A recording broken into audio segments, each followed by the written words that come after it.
वह माता सोचती है कि हे भगवान, मैंने कौन से पाप किए थे, मुझसे क्या भूल हुई जो मुझे इतनी बड़ी सजा मिल रही है।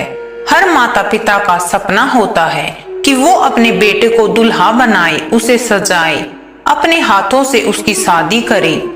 पर मेरे पुत्र ने तो मुझे अपनी शादी में शामिल तक नहीं किया, उसने मुझे सूचित तक नहीं किया और विवाह कर लिया।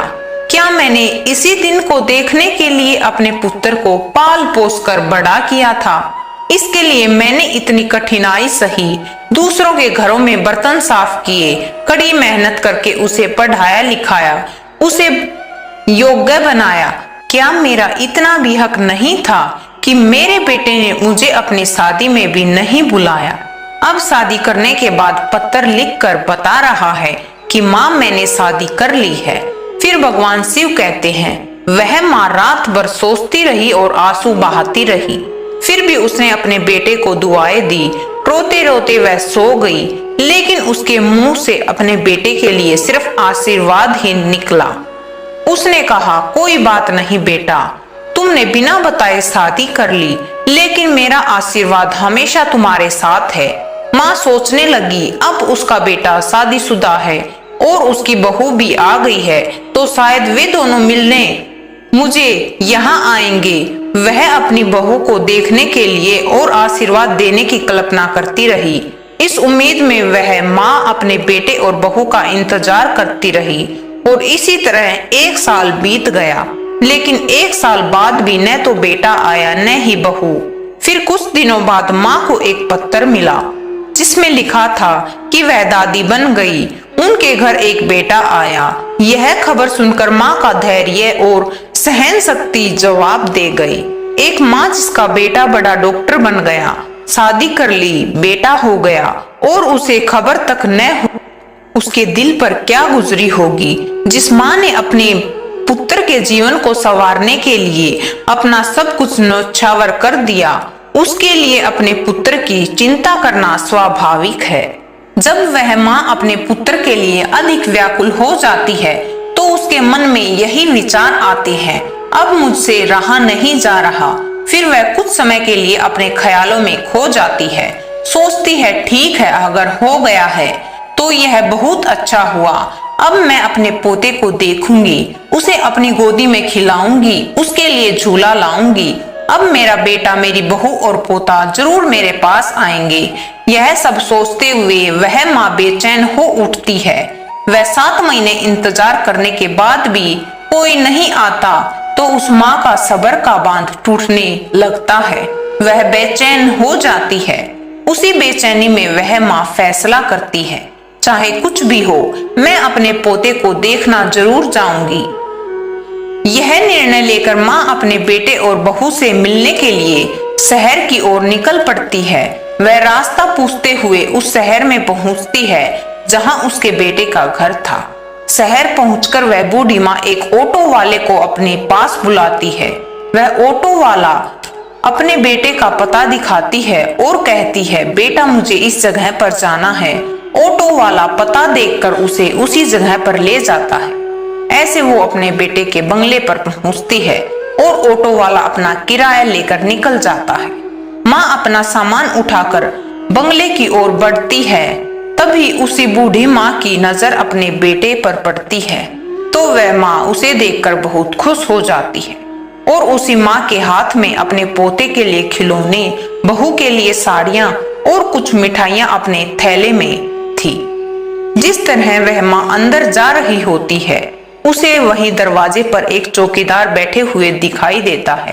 वह चौकीदार देखता है एक बूढ़ी माँ फटे कपड़े और एक आंख से कम दिखने वाली बंगले में प्रवेश करना चाहती है। तब चौकीदार पूछता है, आपको किससे मिलना है? तब वह माँ बताती है, यहाँ मेरा बेटा रहता है, मैं अपने बेटे के बेटे को देखने आई हूँ। फिर चौकीदार उन्हें डांटते हुए कहता है कि क्या उन्होंने कभी अपनी शक्ल देखी है? क्या उन्हें पता है कि यह किसका बंगला है? तब वह माँ कहती है, उन्हें पता है कि यह डॉक्टर साहब का बंगला है, वही उनके पुत्र हैं। फिर चौकीदार सोचता है, यह बूढ़ी महिला गांव की नारी लगती है, ना उचित वस्त्र पहने हुए, ना ही सूरत, और कहती है, डॉक्टर साहब मेरे बेटे हैं, ये कैसे हो सकता है। फिर साथ में खड़ा चपड़ासी आता है और पूछता है, माँ क्या आपके पास कोई सबूत है जिससे मान सके आप डॉक्टर साहब की माता हैं। वह सब सुनकर माँ अपनी साड़ी के पल्लू में बंधा हुआ पत्थर दिखाती है जो उसके बेटे ने भेजा हुआ था। चपड़ासी पत्थर को देखकर महिला से माफी मांगता है और अंदर आने के लिए कहता है। तब माँ पूछती है, मेरा बेटा और बहू कहाँ है। तब चपड़ासी दूर से इशारा करते हुए कहता है, जो कमरा ऊपर दिख रहा है वह आपके बेटे का कमरा है, वह इस समय घर पर ही है। तब भगवान शिव कहते हैं, वह अपना सारा सामान वहीं रखकर खुशी में उत्साहित होकर जल्दी से जल्दी सीढ़ियां चढ़कर घर के अंदर चली आती है। घर में प्रवेश करते ही उसे आंगन में पालना दिखाई देता है जिसमें उसका पोता झूल रहा होता है और अपने पोते पर नजर पड़ते ही वह दौड़कर पालने से उसे उठा लेती है और उसे सीने से लगाकर प्यार करने लगती है। और उसी वक्त बच्चे की नींद खुल जाती है और वह जोर जोर से रोने लग जाता है। बच्चे के रोने की आवाज सुनकर जब बहू रसोई से बाहर आती है और देखती है उसका बच्चा एक भिखारी जैसी दिखने वाली बुढ़िया के हाथों में है तो वह चिल्लाने लगती है। वह अपने पति को पुकारती है, सुनिए जी, एक बुजुर्ग महिला जिसे एक आंख से कम दिख रहा है वह हमारे बेटे को उठा ले जाने की कोशिश कर रही है। उसी क्षण अपने पति के बाहर आते ही अपने बच्चे को उस महिला से छीन लेती है और पति को कहती है, आपने घर की सुरक्षा के लिए कैसे लोगों को रखा है, कोई भी अंदर आ जाता है, देखो यह भिखारन बुढ़िया हमारे बच्चे को ले जाने आ गई है। दर्शकों, संबोधित करते हुए वह बुजुर्ग महिला कहती है, मैं चोर नहीं हूँ, मैं तुम्हारी सास हूँ। यह जो तुम्हारे पास खड़ा है यह मेरा बेटा है, तुम्हारी गोद में जो बच्चा है वह मेरा पोता है, मैं उसे क्यों चुराऊंगी। जब बहू इन बातों को सुनती है तो वह अपने पति से पूछती है, क्या यह सब कुछ सच है? आपने मुझे कभी नहीं बताया कि आपकी कोई माँ भी है और आपने इतने गरीब परिवार से जन्म लिया है। तब वह पति अपनी माँ को जवाब देते हुए कहता है, यह सब झूठ है, यह बुजुर्ग महिला झूठ बोल रही है, यह मेरी माँ नहीं है, मेरी माँ तो इस दुनिया में है ही नहीं। अपने बेटे की ये बातें सुनकर माँ को गहरा धक्का लगता है और वह रोने लगती है और वह माँ कहती है, बेटे तुम ऐसी बात क्यों कर रहे हो, मैं तो हर रोज तुम्हारा इंतजार कर रही थी और दरवाजे पर बैठी रहती थी और सोच में डूबी रहती थी कि कब मेरा बेटा आएगा, पर तुम तो आए ही नहीं। जब तुम नहीं आए तो मैं खुद ही तुमसे और अपने पोते से मिलने आ गई। तुम ये क्या कह रहे हो, मेरी कोई माँ नहीं है। बूढ़ी माँ कहती है, मैंने इतनी मेहनत करके मजदूरी करके पढ़ाया लिखाया, इतना बड़ा आदमी बनाया और तुम इस पद और धन के लालच में मुझे माँ कहने से मना कर रहे हो। मैंने अपना सारा जीवन तुम्हें कामयाब करने में बिता दिया और तुम मुझे पहचानने से मना कर रहे हो। वह बूढ़ी माँ कहती है, मेरे जीवन में एक ही सहारा था, आज वह भी टूट गया। फिर भगवान शिव कहते हैं, वह बुजुर्ग माँ रोते हुए कहती है, बेटा कोई बात नहीं, मुझे लगा तुम मेरे बेटे हो इसलिए मैं तुम्हारे पास आ गई, लेकिन अब मुझे पूरा यकीन हो गया है तुम मेरे बेटे नहीं हो सकते, मुझसे गलती हो गई। यह सब कहकर वह बूढ़ी माँ घर की सीढ़ियां उतरने लगती है और सोचती है उसका एकमात्र सहारा भी आज उससे दूर हो गया, अब वह किसके भरोसे जिएगी। उसकी आस्था भी टूट चुकी है और सोचती है जिसे उसने अपने जीवन का आधार माना था, जो उसके जीवन की नाव को पार लगाने वाला था, वही अब इस बुढ़ापे की नाव को मझधार में छोड़ रहा है और वह रोते हुए नीचे उतर जाती है। उसे ख्याल आता है उसका बेटा ही उसे मुंह मोड़ चुका है, तो अब वह इस जीवन को कैसे जिएगी।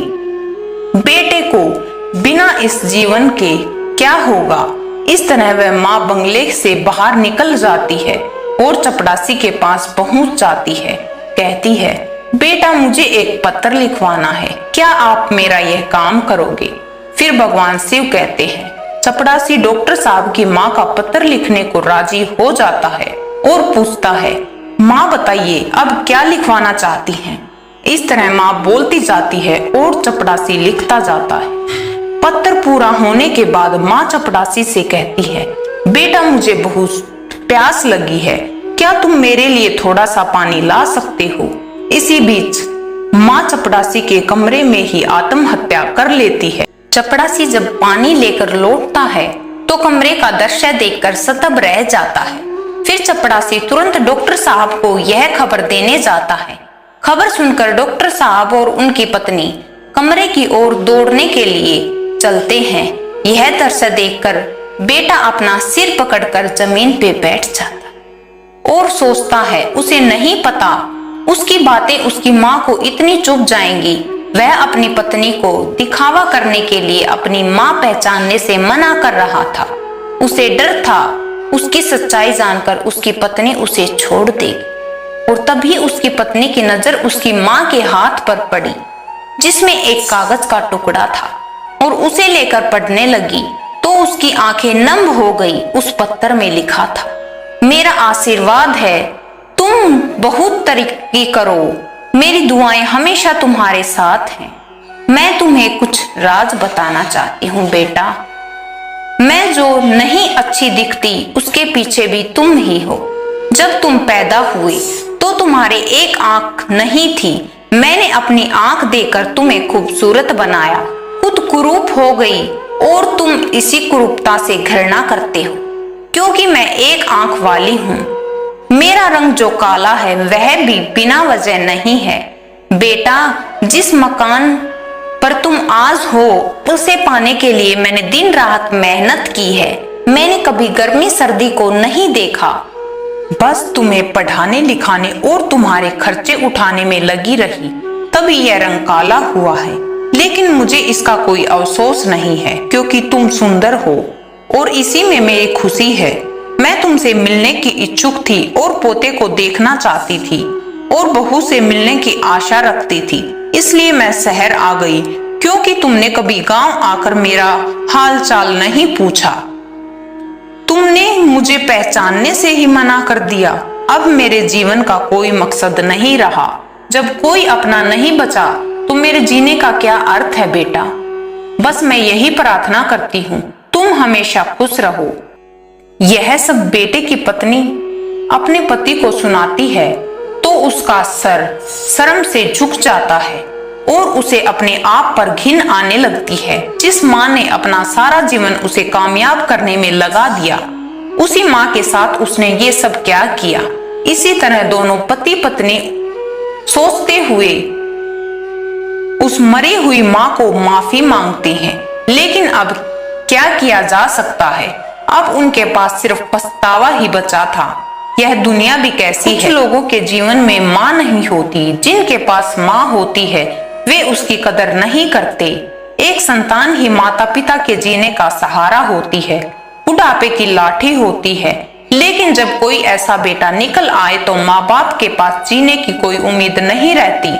भगवान शिव कहते हैं, अंत में बस यही है, अगर आपके माता पिता हैं तो उनकी कदर करनी चाहिए क्योंकि एक मनुष्य की सफलता में उनका ही योगदान होता है। कुछ बच्चे यह पूछते हैं, माँ बाप ने हमारे लिए किया ही क्या है? अरे मूर्ख बच्चे, जो कुछ भी किया है वह माता पिता ने ही किया है। माँ बाप के अलावा इस दुनिया में कोई तुम्हारी भलाई नहीं चाहता। ऐसा ही तेजी तुम्हें कहीं और नहीं मिलेगा। बिना स्वार्थ के तुम्हारा भला चाहने वाला सिर्फ तुम्हारे माता पिता ही